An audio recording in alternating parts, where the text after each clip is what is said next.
Assalamu alaykum, hörmətli radio dinləyicilər.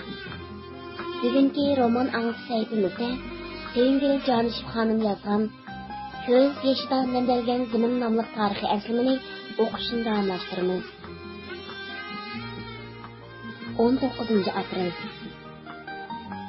Ətdigəndə doktorxanaga barsam, muallim mənə "Sən əmdi işki kasalliklar birinci bölümüge berib praktik qil. Seni şu yoqqa ötküdük" dedi. Men kitaplarımni elib hazırlandım.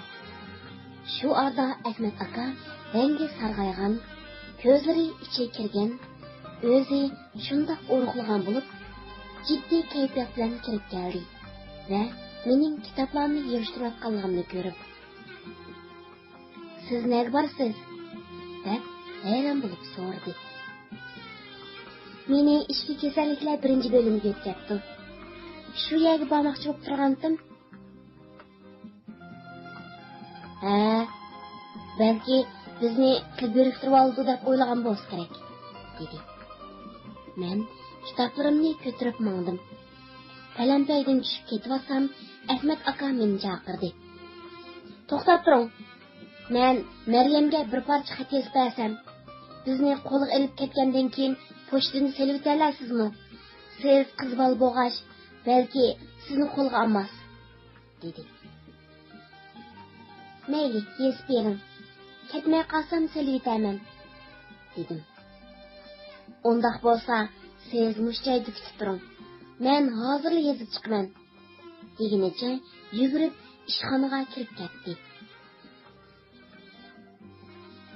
Men zalning o'tirisida xeligacha kutdim. Kelmadi. Mening u yerda kutib turganimni ko'rgan bir xanzo doktor ayol ishxonasidan chiqib, "Bu yerda nima qilib tursan? Bu yoqqa kel", deb meni ishki bo'limning birinchi palata ishxonasiga boshlab kirdi. Bütün doktor sestralarga biz to'g'riliq xabar qilib bo'lgan bo'lsa kerak, sirtqa chiqsam, nega borsam deb hamma ishimga diqqat bilan kuzat qilib, ortiq menishimga yo'l qo'ymadi. Bizni rejimga olgan o'xshaydi deb o'yladim. Shuning bilan Ahmet akaning xatini elish mumkin bo'lmadi. Tushdan keyin ishxonada bir kasalning tarixini yozib o'tiratdim. Eshikdan birisi kirib, "Seni sirtda birisi chaqiryotidi", dedi.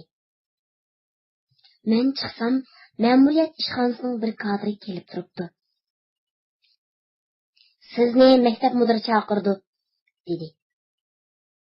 Men xalatlarimni yechib, mudiriyat ishxonasiga bordim.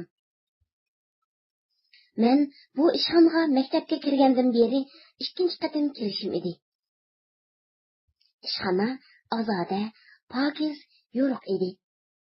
Yangi chiroyli qizil gilam selingan, yumshoq o'rindiqlar qo'yilgan, chiroyli ustallar raklik tizilgan bu bo'limda maktab mudiri Tang, partikom sho'jisi Ding, ma'rif boshqarma bo'limining boshlig'i, tarjimon Xanzo ayol va yana men tanımaydigan ikki Xanzo kadr bor edi. Men kiribla ular ko'rsatgan yumshoq o'rindiqqa o'ltirdim. Ular meni yumshoq, siliq muomala bilan qarshi oldi. Partikom boshlig'ining dastlab gap boshladi. "Maktabdagi bütün bolalar mening bolalarim. Men maktab rahbari bo'lish sifatim bilan ham bir ota bo'lish salohiyatim bilan sen bilan so'zlashni maqsad qildim. Sen yosh ham qiz bolasan. Sen istiqbol kelajagingni o'yla. Ota-onangni o'yla. Anlasam, sening kichik o'quvlaring bor ekan. Shularning baxtini o'yla. Tarixingga dog' tushirib olding. Endi uni yuvishing kerak. Sen hozir hech narsani o'qimayotsan. Keyin pushaymon qilasan. Biz seni alohida vaqtimizni chiqarib o'ltirib, chaqirtib, seni patqoqdan qutuldirib olayli davatimiz. Sen o'z maydoningga qayt. Avlizning kelib chiqishi zo'migar pomchik. Albatta, bizning dushmanlarimiz shunda qutraydi. Lekin eng oxiri halok bo'ldi. O'z beshini yeydi", dedi. bechora oblizini qo'lga olgan o'xshaydi, deb ko'nglim g'ash bo'ldi. Partkom boshlig'idan yana so'zni davomlashtirdi. Bo'ltirib tosh bo'lgan tashkilotda qozoq o'quvchilarining ichida Uljanxon ismli bir qiz bor edi. Uni sen bilasan. U qiz ular qo'shilgan edi. Keyin u o'zi haqiqat qaytib, barliq narsani pash qilib xizmat ko'rsatgan edi. Biz uningga kamchilik qildik. U bizning so'zimizga quloq solgan edi, yomon bo'lmadi. Hozir o'zi maktabda o'qiyotdi. Agar sen tashkilotning maxfiyatini pash qilsang, biz senga kamchilik qilamiz. O'qish fursatiga ega bo'lsan. Agar yaxshi pash qilsang, mukofotni beramiz. Sen bizga tashkilotning orqa tergini pash qil. Ular kimlar? Nada? deb savol nazar bilan mendan javob kutib men qardi. Bizda hech qanday orqa terek yo'q, deb javob berdim. Ular ochiqlandi. Maktab mudiri tang. Orqa terek bo'lmasa, o'quvchilar bundoq tashkilot qurib chiqolmaydi. Sen yo'shirib qolalayman deb xom xiyol qilma. Baribir oshkorildi.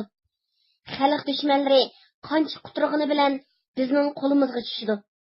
Uningdan ko'ra o'z istiqbolingni o'yla. To'g'ri yo'lda mang. Kapitalizm yo'lda mangsang, xurofiylikqa cho'nqirib ketib hayron bo'lsan. Sotsializm yo'lda mangsang, bundoq yaxshi. degandek nurg'un afzalliklarni so'zlab chiqib oxirda. Bizning so'zimizdan qandoq ta'sir qilding? Qandoq o'ylaysan? Tashkilotning orqa tergini pash qil.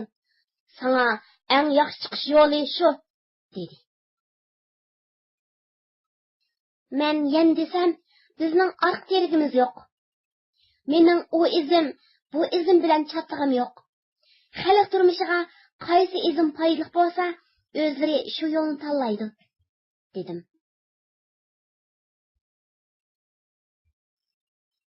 Ular bir-birisiga qarashib oldi. Ondan partkom boshlig'ining men qarab, "Yaxshi, chiqib oramal", dedi. 20 aprel. Atgan yana doktorxonaga bordim. Bugun odatdagidek emas edim. Hech narsa qilgim kelmaydi. Kasallarni ko'rgim kelmadi. Kitoblarni tutibmi qo'ymadim. Menga bo'lingan karvatlar bor bo'limiga kirib, kasallar bilan so'zlashib o'tirdim. Menga bo'lingan kasal tarixini yozdigan va yana nurg'un ishlarim bor edi. Ham mening karvatimga yangi kasal kelgan ekan. Ularni ko'rib chiqishim kerak edi. Bularning hech qaysini qilmadim. Qo'lim hech ishga bormadi. Og'riqlar bilan odatdagi paranglar ustida g'amsiz paranglashib o'tirdim. Koridorda kishilarning "Sengir" deb mening ismimni chaqirayotganligini angladim. Izlasa izlaversin deb xotirjam o'tiraverdim. Lekin zalda bag'an siri g'ulg'ul ko'tarilib, "Yo'q, ne ketgandi?" degandek so'zlari ulg'aydi. "Ha, nemish? Men bog'imana" deb chiqdim. Doktor sestralarning atganlik doklad berishiga qatnashmagan edim. Meni ko'rib, Ömerjonning yendiki Uyg'ur odam. "Ana chiqdi" deganti Ömerjon. "Bo'ldi, keldi" deb turibgini qo'ydi va men qarab, "Biz sizni izlab kelgan edik" dedi. "Nima gap?" deb oldiga bordim. "Bugun bir kun sizlarga maktabdan ruxsat so'rab oldik. Mushu bir kun ichida tashkilot to'g'risida material yozib topshirsizlar. Hozir qaytib, hamma narsani to'liq yozib chiqing", dedi. Men gap qilmasdan xaltimni yeyishotdim. Ular menga qarab, Doktorluq sizga qandoq yarashida? Bütün o'quvchilar qarab chiqdik. Hammadan sizga bek yarashibgan. Undaq ishlar aralashmay jim yurib, doktor bo'lib ishlab yursangiz bo'lmasmidi? deb qarab qo'yishdi. Xalatni bo'limga elib kirib qo'yib, yotoqqa qaytdim. Yotoqda hech kim yo'q. Biroz o'ldirgandan keyin nima yozaman deb o'ylandim. Yozadigan narsa yo'q edi. Yana biroz o'ltirgandan keyin o'ylandim. Bugun material yezinglar deb vaqt bergandan keyin bu vaqtning cho'qim so'rig'i bo'ldi. Yozadigan narsa bo'lmagandan keyin berib yozmayman deb qo'yib kelay. Shunda qilib men mudiriyat guruhiga berib, amalliq saqlash bo'limiga kirsam, Umarjon bir odam bilan paranglashib o'tirgan ekan. Meni ko'rib, yendiki odamga keyin so'zlashayli degan edi, u odam chiqib ketdi. Ondan menga burilib, "Ha, nima keldingiz? Aytadigan biror ish bormidi?" deb oldimga keldi. Aytadigan narsa yo'q. Hatto yozadigan narsa yo'q. Shunga men bugun hech nima yoza olmayman. Shuni aytib qo'yay deb keldim, dedim. Zodi yozgan hech narsa yo'qmi? Yo'q. Tashkilot qurishning o'zi hech narsa emasmi? A'zo qabul qilishmi hech narsa emasmi? Mushu narsalarning o'zi yozgan narsa emasmi? dedi ochig'i bilan. Men buning nemisini yozaman? Mustaqillikni xohlash jinoyatmi? Sharqiy Turkiston azaldan mustaqil davlat bo'lgandan keyin bizmi mustaqillikni talab qilsak gunohkor bo'ldikmi? Umarjon biroz to'xtab turgandan keyin, siz nimalarni so'zlayapsiz? Xinjiang nerede mustaqil bo'lgan? Xinjiang Jungoning ayrilmas bir qismi. Sizga kim Xinjiang mustaqil davlat deb aytdi? Siz nerdagi so'zni ko'tarib chiqdingiz? deb vaqirab ketdi. Men ko'tarib yoki yasab chiqmadim. Tarix ko'tarib isbotlab chiqdi. Bilamsiz, men sizga u kitobni bekor bermadim. U kitobni pok bo'lsin deb berdim. Tarix guvohdir. Tarixiy faktlar oldida bizning mustaqillikni talab qilib chiqishimiz hech qanday jinoyat emas. Bizning ishimiz haqiqat va o'rinliq. Mening yozib topshirg'idek jinoyatim yo'q. Shunga hech narsa yozamayman, dedim. Sizlar mustaqillik talab qilsanglar, tashkilot qurib, partiyaga qarshi o'yishib xizmat qilamizlar? deb so'radi Umarjon. Partiyadan mustaqillikni talab qilib chiquvchilarga o'ngchi, millatchi deb qalpoq kiygizib, turmalarga tashlab yo'q qildi. Ochiq mustaqillikni talab qilib chiqsak, bizgami shunday taqdir bo'ldig'ini bilamiz. Undaq turg'liq biz nimishqa ochiq maydonga chiqamiz? Partiyadan mustaqillikni talab qilib chiquvchilarning ahvoli shu bo'ldi. Endi qurolliq tashkillik holda kurash qilish orqali mustaqillikni qo'lga keltirish mumkin degan ko'z qarashga keldik, dedim. Umarjonning ochiq kelganlikdan butun yuzi bo'yniga chiqizirib, ko'zlari o'tkirlashib ketdi. Siz bu yerga reaksiyon so'zlaringizni yeyib, menga tashviq qilib keldingizmi? O'ylanib ish qiling. Mushundaq mangsangiz, oqibatingiz nima bo'lganligini bilamsiz. O'ylandim. Hayotimda duch keladigan og'ir kunlarni ko'z oldimdan o'tkazdim.